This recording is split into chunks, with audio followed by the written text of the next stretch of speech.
All right, so next up we have Alex de Groot, and he's going to talk about implementing a privacy first strategy. Please do give him a round of applause and good luck, have fun. Awesome.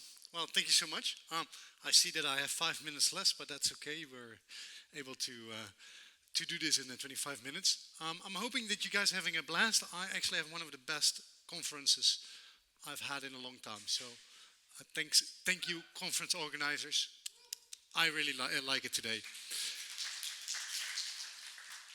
I want to talk about privacy, but not before we're going to talk about that. I want to ask you all.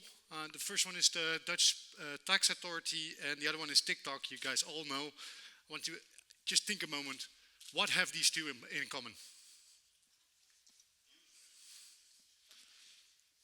I see a lot of question marks now coming up. Really. They are actually the record holder for privacy fines in the Netherlands. So I think that's actually an applause. Um, I think TikTok is doing 800,000 euros at the current moment and is counting. The tax authority is 6 million already, which is remarkable there. So let's go to the real topic. Who am I? I'm Alex, 36 years old, father of Anouk, no, husband of Anouk, my wife, father of Mara, a little one of 40 months. I love to work with product teams, skill them, and also all of the challenges which come with that. Been doing that for many years right now, and currently doing that at Tringo, and recently started also a new challenge together with a few active folks, which is called APY, and you guys are going to hear probably a lot more about that in the upcoming time. So I was talking about Anouk, I was talking about Mara. Here you see them. This was in a plane 4 months ago. And there's a funny thing always, and you see that, and I actually have to grab my phone. Um, Speakers on conferences, they start to do this often. They take a selfie, and like this, basically, and then they are standing in this way to the audience, which is also weird, and then they take this photo. And this also happens in the airline industry. And they are actually asking these days to not do that, because you're actually at that moment violating the privacy of all of the other people in the plane. Because nobody asked you to take them, to put them on a picture, anything like that. So you will not see me making that picture. And next time when you see Scott Hanselman doing that, and you're on Ignite, please tap him on the shoulder and tell him this, because it's illegal in Europe. He will love that. For sure. So privacy is relevant, and it's even getting into our daily work or in our daily thing, and it's all around us. And it's important to understand and to know that. There was even recently a questionnaire by a very interesting party, the DDMA. I'm pretty sure nobody knows here the DDMA. I don't know them either till the moment that I Google them. But that is the party who is doing advertisements, or is actually sort of the collective group around advertisers in Benelux, if I'm not mistaken. And they did a questionnaire, which was limited to the European Union.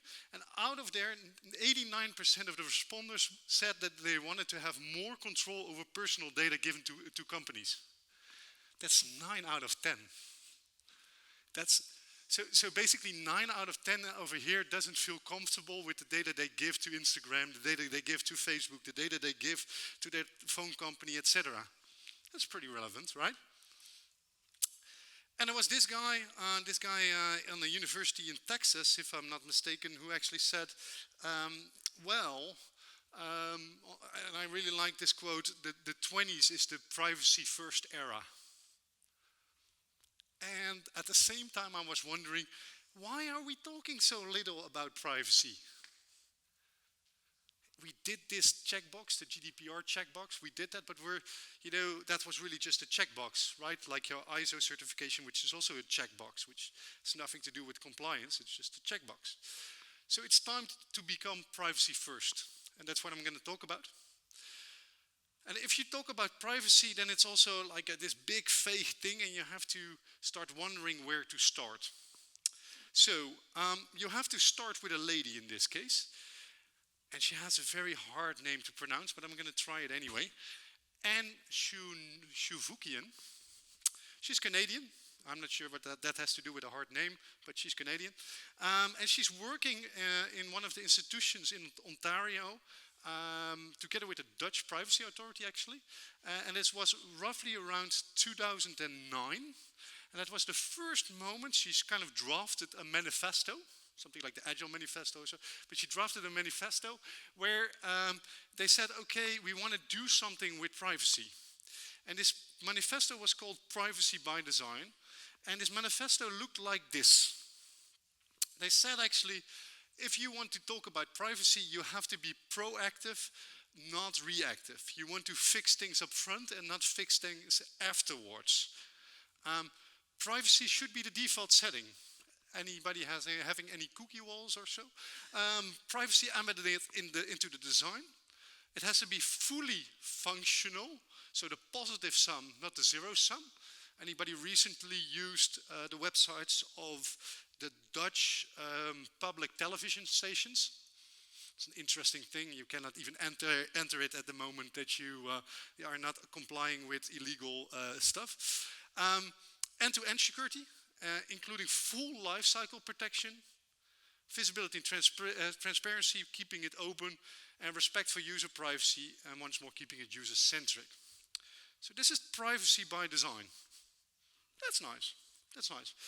Because somebody listened in Brussels. When they drafted the GDPR, they actually took this document and they started to use it into the GDPR. And you can see that one because the GDPR is also preventive. It's doing data protection by design. It's saying you have to do the protection by default. You have a life cycle thing, and one of the examples of that is the right to be forgotten. It's transparent. You have the right to be informed. Did you actually know that you can go to any company and ask them, what data do you have? Why do you have it? And you can actually also ask them to delete it. Far too little people ask that. You should actually, because banks will go crazy if you ask. They actually have no process for it, and but they have a real obligation. So it's interesting. Pushing the limits, right? And the last part, user-centric. Subjects must give the consent for you to process data. This is also still quite hard given the amount of checkboxes which are still on by default for mailing lists and all of that crap. Okay, a lot of theoretical bullshit, BS, sorry. How can we make this concrete? We're technicians, so we want to bring this in our daily work. First of all, we have to start with teams, and with teams awareness. So, how do I do that? How do I make my team, whether I'm inside the team or whether I'm managing the team or when I'm working with the team in some way, how do I make people aware? Well, there has been a very interesting thing in the community which is called ethical frameworks, and one of them is called Ethical OS. Ethical OS looks like this. The Ethical OS has 8 risk zones when you're working with data and when you're working with, with modern technology in general. So this could even apply for the factory floor. And there's a lot of habits around it, but what they actually do is they ask you very concrete questions to start thinking about it. And some of these examples are here. I took here risk zone 8. Which is about hateful and criminal actors, where they actually ask you questions like, hey, how does your product work in that way? Now, of course, 8 risk zones, that's probably a lot of work to start actually going around that and ask all of these questions, and you guys are right. So what I did with the teams I've been working with over the last few years, I actually asked them to take a Friday afternoon or a Wednesday afternoon or something like that.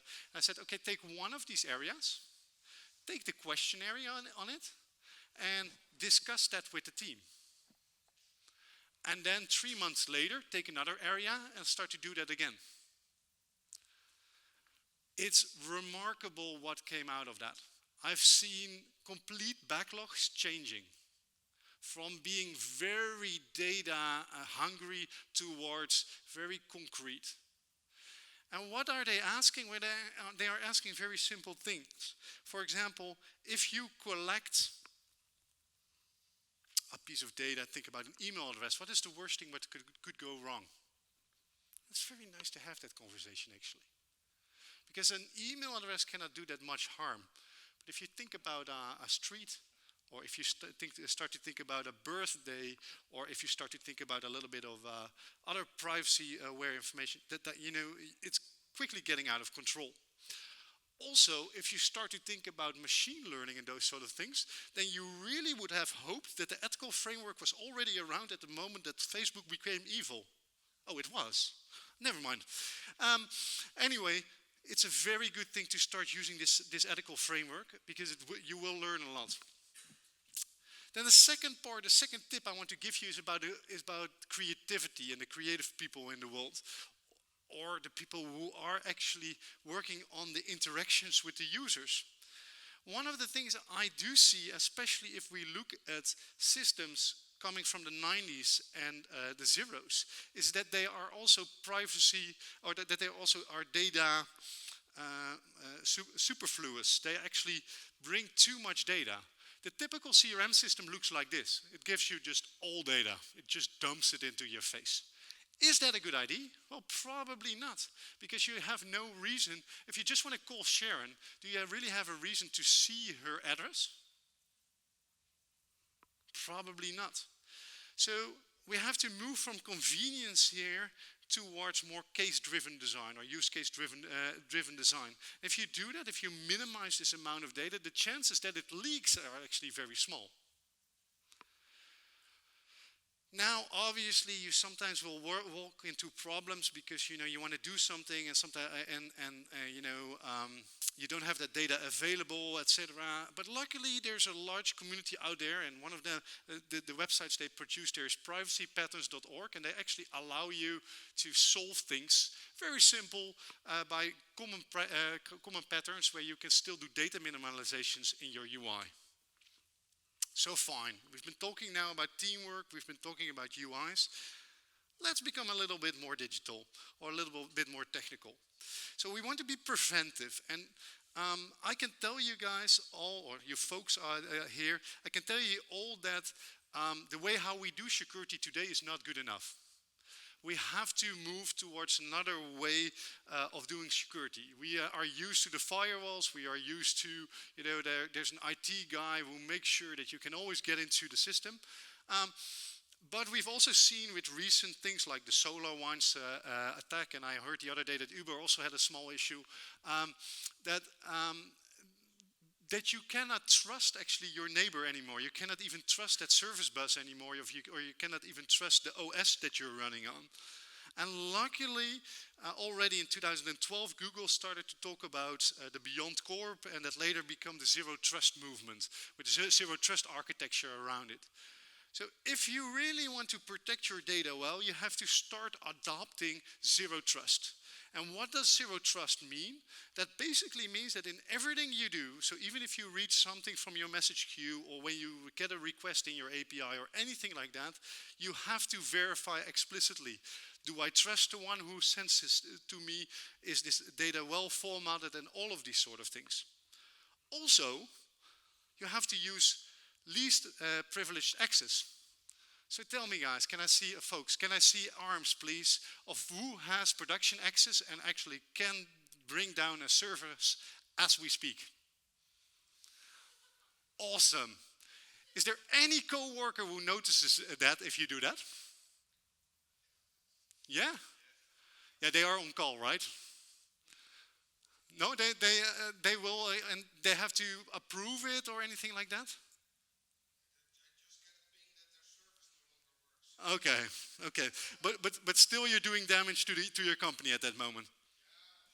Yeah. So this is one of the reasons why Zero Trust talks about least privilege. Why would you need to have access at the moment that you are in a conference, for example? Doesn't make any sense. And then the last part, assume breach. So you actually have to assume that that host which is running in your Kubernetes cluster is actually infected. And what would you do if that is infected? So maybe it's a good idea actually to make your container read-only, because why would you need to write to the disk anyway? Just a small idea. Zero Trust is focusing itself on doing identity, mainly identity access, so no longer the zones, no longer the DMZ, no longer the firewall that much. Identities, devices, location, those are important factors. And then they, on top of that, they focus on data, apps, infrastructure, network, and put a lot of intelligence on top of that. This is Microsoft's picture. That's because here were the most icons on it. But also AWS has such a picture, and Google has such a picture. Even Alibaba has such a picture these days. I'm not sure why you need privacy in China, but the idea is fine. So in general, the idea, zero trust, or in general my message, zero trust architecture makes sense and is also the new standard if we really want to be preventive in a privacy first world. Then a very practical case. I've seen in a lot of companies that companies make it very hard for themselves, and that they have PII, person identifiable information, everywhere. Small tip for you guys. Please identify this information and also all of its related operations, and bring it into a separate service. Just do the strangler pattern and move all of that functionality and all of that data into a separate service. Hey, wait, Alex, this is not DDD and it's all not, no, but it saves you a lot of issues. Because the fun part is, in 9 out of 10 times, you only need to have that data or to represent that data in the UI. So you don't need that in other systems anywhere, you just need an ID there. And also when you are communicating with a person, you very often, you know, the actions are very limited towards, for example, sending an email and those sort of things. You probably want to centralize that anyway as well, because you also want to centralize the logging for that. When you do that, when you decouple this person entity out of your entire landscape, keep one thing in mind. You also want to do that for your authorization and authentication services. Very often there's a lot of data moved into the user entity as well, without any reason, by the way. A second tip there is create a very good ID, but don't use a social security number. Once more, the tax authority can actually talk about this. The fun part is, when I did this talk last time, there were a few architects from the tax authority in the room, and they were a little bit sitting like this, because they screwed up in the Netherlands quite some. Also, there's a few insurance companies who screwed up quite big with this in the last few years. So if you do a thing like, if you extract this person entity, please make sure, create your own ID, don't use the social security number. Some companies actually split the employee and person entities. So they have a service for employees and they have a service for persons. So external persons, works well. And of course, build this well. I mean, if you ever want to do threat modeling, if you ever want to do stuff like secure development, this is the service to do it. On the other slide I mentioned, this is also a good one. If you take this service apart, you could actually consider hosting this one still outside of the cloud and all of the rest of your application in the cloud. Cool. Then a very simple one. If you have done this, but also if you haven't done this, the next pattern still applies. And that's actually, you do all your data access via APIs. Apply the static website pattern and with the API pattern, so that you can channel all of your requests through something like an API gateway.